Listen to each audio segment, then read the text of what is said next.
उत्तर पूर्व के प्रभारी सांसद डॉक्टर संबित पात्रा जी आपको संबोधित करेंगे। मेरा विनम्र निवेदन है माननीय पात्रा जी से आपको संबोधित करें।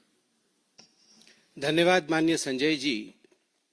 विगत कुछ दिनों से आप देख ही रहे हैं कि जो राजनीतिक परिदृश्य है वो किस प्रकार से, मैं कहूंगा, उथल पुथल में है। एक तरफ संविधान की चर्चा की ओर भारत का सदन बढ़ रहा है और वहीं एक बात स्पष्ट होते जा रही है कि कांग्रेस पार्टी के मन और कर्म कहीं भी संविधान के प्रति सम्मान का भाव नहीं है। There is no respect whatsoever either in the functioning or in the words of the Congress party for the Constitution of India. दो खबरें आज महत्वपूर्ण है और मुझे लगता है इन दोनों विषयों पे आज विस्तार से भारतीय जनता पार्टी अपने पक्ष को रखेगी। पहला विषय जो आज सुबह से अखबारों, मीडिया और टीवी में हम सब देख रहे हैं कि कांग्रेस पार्टी और इंडी गठबंधन के कुछ घटक दल ईवीएम को लेकर और इलेक्शन कमीशन को लेकर सर्वोच्च न्यायालय, सुप्रीम कोर्ट में एक पीआईएल दाखिल करेंगे। और दूसरी खबर जो आज बहुत महत्वपूर्ण है और बहुत कष्टदायी भी है वह है कि राज्यसभा के चेयरमैन और देश के उपराष्ट्रपति माननीय जगदीप धनखड़ जी के खिलाफ एक अविश्वास प्रस्ताव, नो कॉन्फिडेंस मोशन, इसका नोटिस सर्व करना, ये दोनों खबरें विचलित करने वाली हैं और ये दोनों खबरें भारत के संविधान को कुचलने वाली हैं। सबसे पहले आज सुबह से जो हम खबर देख रहे हैं कि कांग्रेस पार्टी ने तय किया है और कुछ घटक दलों ने ये तय किया है, खास करके हरियाणा और महाराष्ट्र के चुनावी नतीजों के बाद, कि विधानसभा के इन चुनावी नतीजों को लेकर इलेक्शन कमीशन को और ईवीएम की प्रणाली को वो सुप्रीम कोर्ट में घसीटेंगे। मुझे तो बड़ा आश्चर्य लग रहा है कि कांग्रेस पार्टी बार बार सुप्रीम कोर्ट ईवीएम को लेकर जाती है और बार बार पटखनी खा के आती है।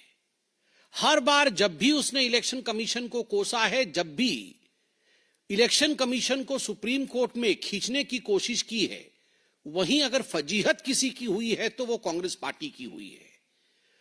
और एक बात गौर करने की है, 23 नवंबर को जब महाराष्ट्र के विधानसभा के चुनाव की गिनती हुए थे, उसके पश्चात इलेक्शन कमीशन के प्रेस कॉन्फ्रेंस को हम सबने देखा।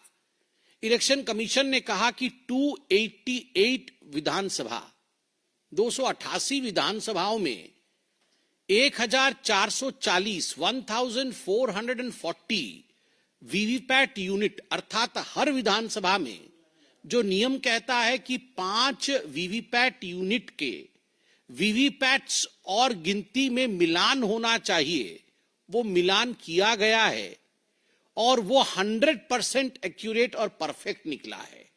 अर्थात ईवीएम का काम करने का तरीका और इलेक्शन कमीशन ने इस पूरे प्रक्रिया को सीसीटीवी में कैद करके प्रेस कॉन्फ्रेंस के माध्यम से हम सबके सामने और देश के सामने रखा है। फिर भी इस पूरे विषय को लेकर सुप्रीम कोर्ट में आज कांग्रेस पार्टी जा रही है। ये दिखाता है कि संविधान के प्रति कांग्रेस पार्टी के मन में सम्मान नहीं है। और याद करिए 26 नवंबर को ही, 26 नवंबर 2024 को ही एक पीआईएल जो कि के पॉल ने दाखिल किया था ग्लोबल पीस इनिशिएटिव की तरफ से, उस पर सुनवाई करते हुए सुप्रीम कोर्ट ने इस पूरे मसले को खारिज किया था कि ईवीएम का जो रोना आप रोते हैं आके सुप्रीम कोर्ट में, जीत जाएं तो सब कुछ ठीक है, हार जाएं तो ईवीएम का रोना। आप झारखंड में जीत जाएं तो ईवीएम वहां ठीक है, तेलंगाना में जीत जाएं तो ईवीएम ठीक है, बाकी आप आके यहां पर केस करते हैं, हम इस पीआईएल को खारिज करते हैं। और खरी खरी सुनाई थी सुप्रीम कोर्ट ने। हैकाथॉन भी इस वर्ष भी चुनाव से पहले हैकाथॉन के लिए इनवाइट किया था इलेक्शन कमीशन ने कि आप आइए और हैकाथॉन करके दिखाइए कि ईवीएम की मशीन को हैक किया जा सकता है या नहीं। उस समय ये सारे घर में सो रहे थे। एक भी कांग्रेसी या एक भी इंडी गठबंधन का कोई व्यक्ति हैक करने नहीं गया था। इससे पहले भी हैकाथॉन हुआ था, उस समय भी ये नहीं गए थे, अब ये जा रहे हैं। अब जो दूसरा विषय है, ये पहली बार गंभीर मसला है और पहली बार राज्यसभा में राज्यसभा के सभापति, चेयरमैन, भारतवर्ष के उपराष्ट्रपति, उनके खिलाफ अविश्वास प्रस्ताव लाने की बात, उनके खिलाफ अविश्वास प्रस्ताव लाया जा रहा है। इस विषय में नोटिस सर्व किया गया है। यह सब हमने मीडिया के माध्यम से देखा है। आप जरा सोच के देखिए, इस पूरे सदन में और सदन के बाहर भी जिस प्रकार गांधी नेहरू खानदान का सोरोस के साथ किस प्रकार एक संबंध है, और उस संबंध के विषय में आज हम और भी बात करेंगे, मगर सोरोस फाउंडेशन से पैसा लेकर देश को अस्थिर करने की जो षड्यंत्र है, उसमें सोनिया गांधी, राहुल गांधी और पूरा गांधी नेहरू परिवार उसमें संतृप्त है, संलिप्त है। जब इस विषय को पार्लियामेंट और पार्लियामेंट के बाहर उठाया गया तो आनन फानन में कहीं न कहीं विषय को डाइवर्ट करने के लिए, कहीं न कहीं इस विषय से अपने आप को दूर करने के लिए, भटकाने के लिए माननीय धनखड़ जी के खिलाफ एक नो कॉन्फिडेंस मोशन लाने का प्रस्ताव कांग्रेस और उनके कुछ घटक दलों ने लिया है। और मुझे याद है कि चंद दिनों पहले भारतीय जनता पार्टी ने सोनिया गांधी का forum for democratic leadership Asia Pacific, जो FDL-AP फाउंडेशन है, उसका खुलासा किया था। जॉर्ज सोरोस पूरा इस फाउंडेशन को किस प्रकार से फंड करते थे और किस प्रकार से ये फाउंडेशन कश्मीर को भारत से अलग करना चाहता था। जब यह विषय उठा तो यह अविश्वास प्रस्ताव के विषय में बात की गई। दुख इस विषय का बात को लेकर है कि कांग्रेस पार्टी ये जो अविश्वास प्रस्ताव ला रही है, इससे पहले भी आप देखिए प्रधानमंत्री जी के खिलाफ अपशब्दों का प्रयोग किया गया, प्रधानमंत्री जी को भी बख्शा नहीं गया। महामहिम राष्ट्रपति जी आदरणीय द्रौपदी मुर्मू जी के साथ जिस प्रकार का बर्ताव किया गया, उनके लिए जिन शब्दों का प्रयोग किया गया, उसको लेकर भी हमने प्रेस कॉन्फ्रेंस के माध्यम से आपको सच्चाई बताया है। और अब उपराष्ट्रपति जी के खिलाफ इस प्रकार का वाकया, मुझे तो आश्चर्य इस बात का होता है कि ये कांग्रेस पार्टी जाति जाति, कास्ट कास्ट कार्ड खेलती है। एक ओबीसी प्रधानमंत्री का तो हर दिन ये अनादर करते हैं।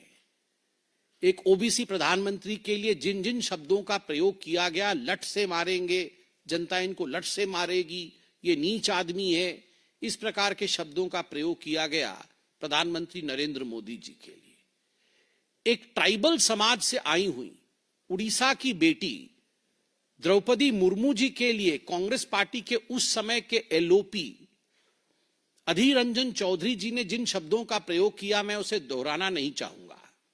और अभी भी हाल फिलहाल में राष्ट्रपति महोदया बैठी भी नहीं थी कुर्सी में, राहुल गांधी बैठ जाते हैं। उनके सामने खड़े होने की भी कर्टसी नहीं दिखाते हैं, सम्मान नहीं दिखाते हैं।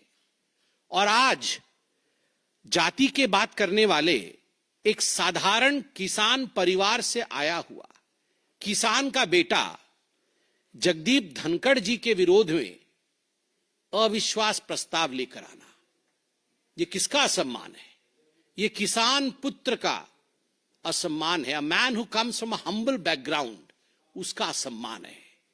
और आप जाति की बात करते हैं। मैं आपको एक स्पष्ट रूप से बता दूं यहां पर कि कांग्रेस पार्टी भी जानती है, घटक दल भी जानते हैं कि संख्या उनके हक में नहीं है। This notice is going to fall, यह नोटिस गिर जाएगा, कुछ होगा नहीं। मगर केवल जाट समुदाय का किस प्रकार से असम्मान करना है, इस भाव के साथ पहली बार राज्यसभा के पटल पर कोई पार्टी राज्यसभा के सभापति के खिलाफ इस प्रकार की नोटिस लाने की हिमाकत कर रही है। जाट वतन परस्त होते हैं। जाटों ने अपनी खून बहाई है हिंदुस्तान की आजादी के लिए, हिंदुस्तान के लिए। आज आप एक जाट उपराष्ट्रपति के ऊपर इस प्रकार से आक्षेप लगा रहे हैं, आप उनको कहीं ना कहीं कलंकित करने की चेष्टा कर रहे हैं कि वो अपना काम ठीक से नहीं कर रहे हैं। मैं आपको बता दूं, एक किसान पुत्र, एक जाट कभी झुकता नहीं, वो कभी नहीं झुकेगा, और जाट का सम्मान सदैव हिंदुस्तान में बरकरार और अडिग रहेगा। बंधुगण, जहां तक ये सारे प्रकल्प, कहीं जाके पीआईएल करना है, कहीं जाटों का अपमान करना है, उपराष्ट्रपति जी के खिलाफ बोलना है, ये सारा और सारा खेल केवल और केवल नेहरू गांधी परिवार को जॉर्ज सोरोस, ये जो गठबंधन हमने दिखाया है, इस चित्र से बचाने की कवायद है। और आज एक और खुलासा हुआ है। हमने तो खुलासा किया ही है ओसीसीआरपी का, हमने तो खुलासा किया ही है फेडरेशन ऑफ डेमोक्रेटिक लीडर और सोनिया गांधी जी का, कश्मीर को किस प्रकार अलगाववाद के पथ पे ले जाने की जो चेष्टा थी। मगर आज खुलासा यह भी हुआ है कि फोरी नेहरू जो कि हंगेरियन थी, she was not Indian, Hungarian थी, और उनकी शादी बीके नेहरू जो कि नेहरू जी के कजिन थे, जवाहरलाल नेहरू जी के कजिन थे बीके नेहरू, और भारत के दूत थे, एम्बेसडर थे यूएस में। बीके नेहरू जी की शादी फोरी नेहरू से हुई थी, और फोरी नेहरू ये भी एक तरह से इनका बहुत बड़ा जुड़ाव और संबंध सोरोस जी से था। And the Gandhi-Nehru clan maintained this correspondence till Fori ji was there, and after she left, after her demise as well, this correspondence continued. ये जो extended correspondence था फोरी नेहरू और गांधी परिवार के बीच में, वो गांधी परिवार की ही हिस्सा थी और राहुल गांधी की आंटी थी, अगर देखा जाए तो आंटी ऑफ राहुल गांधी। तो ये जो एंटी इंडिया एक्टिविटी थी, ये कोई आज से शुरू नहीं, ये आंटी के जमाने से चला आ रहा है।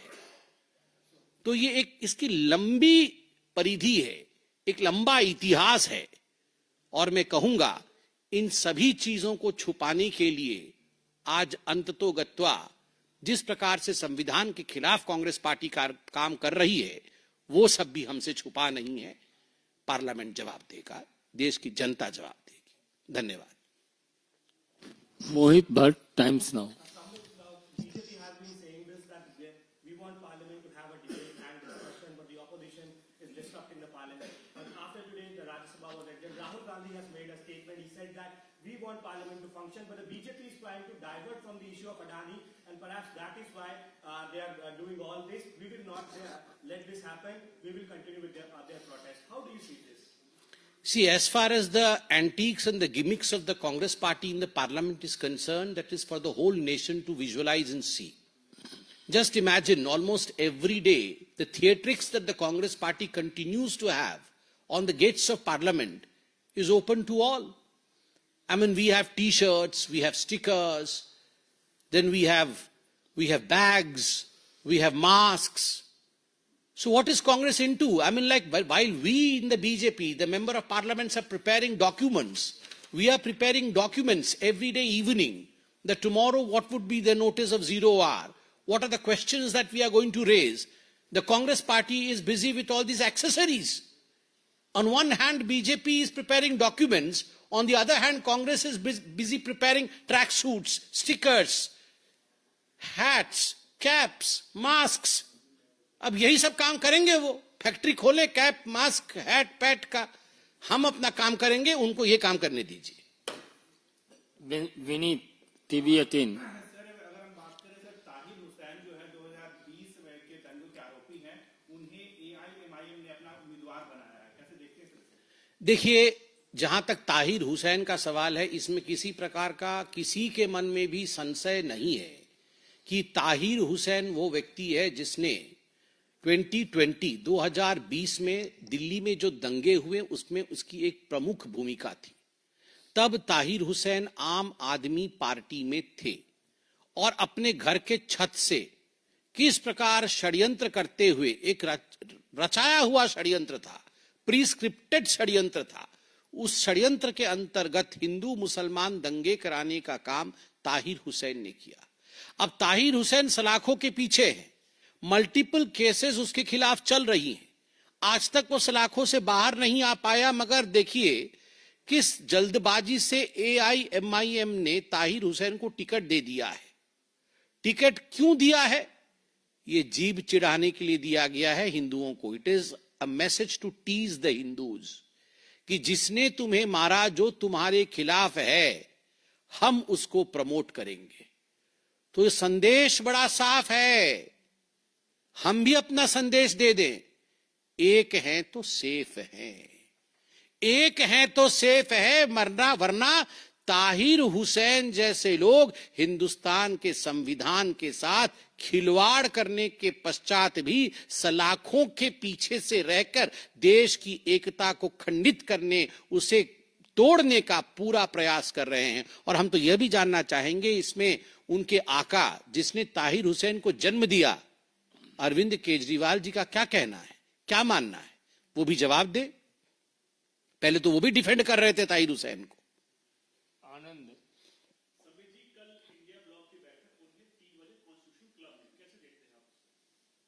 तो इसमें कौन कौन पार्टिसिपेट करेगा? कोई तो किसी को मान नहीं रहा है।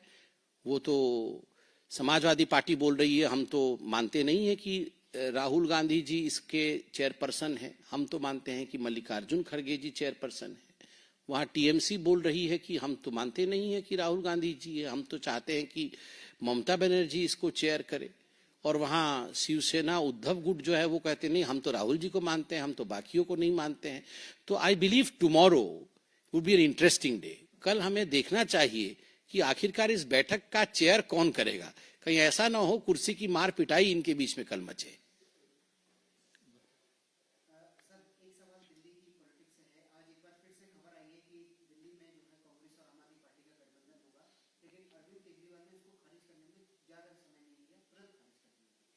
देखिए, जहां तक दिल्ली की राजनीति का सवाल है, आप कुछ दिनों से देख रहे हैं पूरी तरह से कंफ्यूजन में चल रहा है। सब जो आम आदमी पार्टी के नेता हैं वो अपनी अपनी सीटें बदल रहे हैं। जो मनीष सिसोदिया कभी पटपड़गंज से लड़ रहे थे वो जंगपुरा चले गए हैं। और अभी गठबंधन की बात नहीं हो रही थी, अब गठबंधन की बात हो रही है, फिर खारिज की जा रही है। जहां कंफ्यूजन होता है, आप याद रखिए, वहीं हार होती है। जहां स्पष्टता होती है, जीत वहीं होती है। भारतीय जनता पार्टी की स्पष्टता है, जीत भारतीय जनता पार्टी के साथ है। और जो कंफ्यूजन कांग्रेस पार्टी और आम आदमी पार्टी के बीच में है, स्वाभाविक रूप से दो चीजें हैं। गठबंधन नहीं हो रही है, इसका अर्थ है कि all is not well in INDI bloc. हो रही है तो आप खुल के बोलिए, इसका अर्थ है कंफ्यूजन की स्थिति है, हार की स्थिति है। इसमें बहुत अच्छा लिखा है अभी हमारे संजय जी ने भी, और मुझे बताना चाहिए, कांग्रेस और आप चोरी चोरी चुपके चुपके। तो ये चोरी चोरी चुपके चुपके, वैसे संजय जी आपने बता तो दिया, मैंने बताया, मगर चोरी चोरी चुपके चुपके ये अलायंस का खेल खेल रहे हैं या ये चोरी चोरी चुपके चुपके? तो चुपके चुपके चोरी चोरी, मतलब दोनों तरफ से हो सकता है, चोरी चोरी चुपके चुपके या चुपके चुपके चोरी चोरी।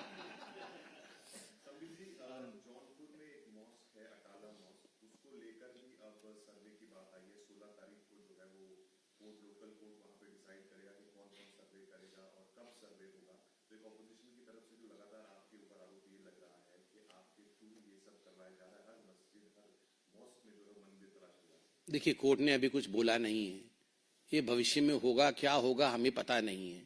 देखिए, हम ये राहुल गांधी की तरह तो मैं ज्योतिषी नहीं हूं, तो मुझे लगता है हमें इंतजार करना चाहिए कि कुछ कोर्ट कहेगी, तो उसके बाद जो होगा हम जवाब देंगे। धन्यवाद।